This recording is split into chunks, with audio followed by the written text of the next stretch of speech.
All right, I'm Justin Terry, and I am a soon to be college graduate majoring in animation and specifically storyboarding.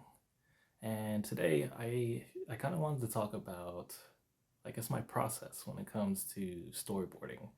Because when I first started in on this path pursuing storyboarding, I had no idea what I was getting into, and um, and so I had no idea how to go about actually storyboarding.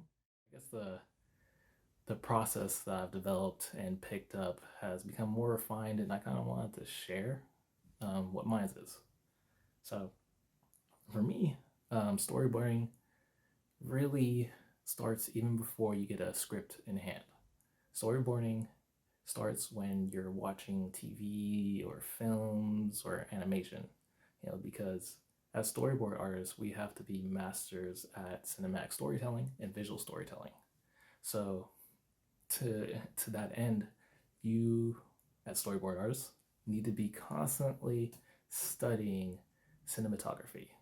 Every film that you watch, every animation, every TV show, maybe not every TV show, but you know, you got to be studying cinematography as you're watching these things. Like you're supposed to be looking at shot composition and editing and seeing how each shot works together, because that's really the essence of storyboarding. But I will say it is incredibly important to study shots in films and animation, also because as you're studying these shots, you're building a mental library of shots and compositions. Because when I first started storyboarding, they're just like, all right, here's a project, and you got to start drawing how this might look like, just straight from imagination. I that blew my mind because I had no idea where to start. And up until that point, I hadn't really been studying cinematography like I should have been. And so I didn't have an entire library of shots that from movies that I've already seen that I could have pulled from and like utilized in some way in creating my own storyboards. So before you even start storyboarding, or simultaneously, constantly really, you should be studying shots in cinematography and analyzing how that works to tell the story visually.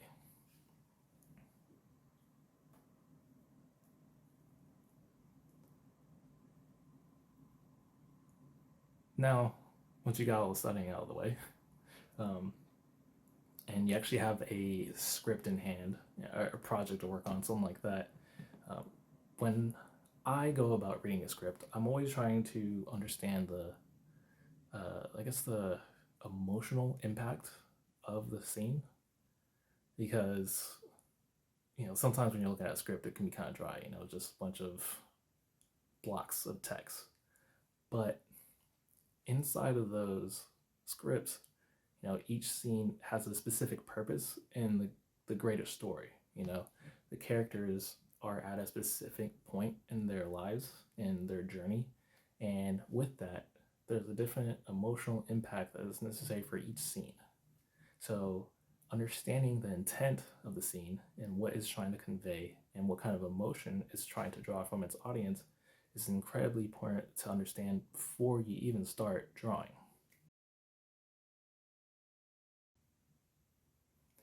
Now, for me, after I have like an understanding of the script and after um, I've done all of my research into whatever I'm boarding, I move on to like the planning phase, I guess. And for me, that takes two forms.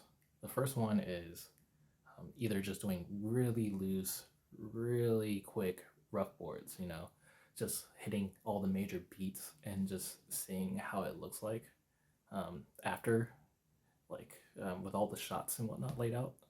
Just because, like, if you do it fast and loose and rough, keyword fast, you're not wasting a whole bunch of time refining boards that aren't even going to make it into the final piece, or because they just don't work or they wouldn't fit.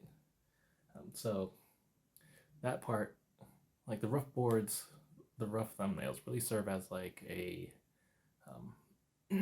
outline for you to follow once you actually start in on storyboarding properly. Um, but sometimes, for me at least, uh, even that can be kind of difficult because if I'm not super connected to the story, or if I don't have a lot of firsthand experience with the type of story that's telling, then visualizing it quickly like that through rough boards can be really, really difficult for me. So whenever that's the case, I usually write it down. I write out my ideas rather, and this usually like takes the shape of like just like quick little shot description. Like maybe it's, I don't know, exterior shot at night. That gives me a loose idea of what I want that shot to look like without actually having to go about drawing it. Another example could be like, a wide shot. Man enters the room from screen left. That tells me, again, the shot type, the subject that's shot, and any action happening in that shot.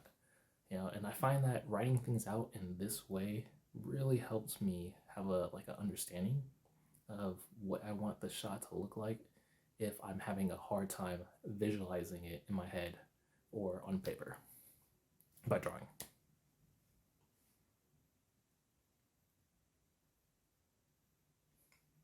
Now, once that's done and I have like a framework of how I want the story to look like, I just start going into the actual boards, proper storyboarding.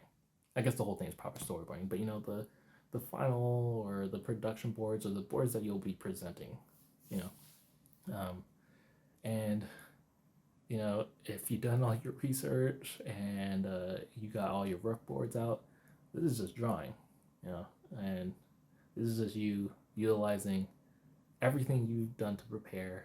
And for me, that's about the whole thing. And it took me a long time to really kind of gain a complete understanding of that.